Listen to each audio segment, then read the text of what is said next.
এখন এমন একটা সময় যে আজকে দেখে যাই আমটা খুবই ছোট, একদিন পরে এসে দেখি যে আমের সাইজ অনেক বড় হয়ে গেছে।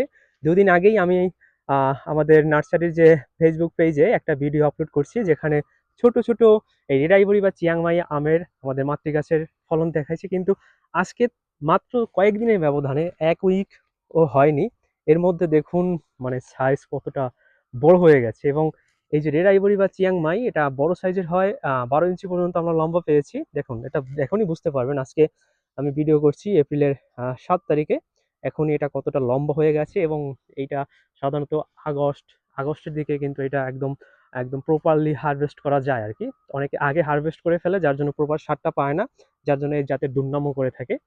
তো এটা যেমন উচ্চ ফলনশীল সাইজে বড়, তো এই জাতটি ছাদ বাগানে খুব ভালো হয়।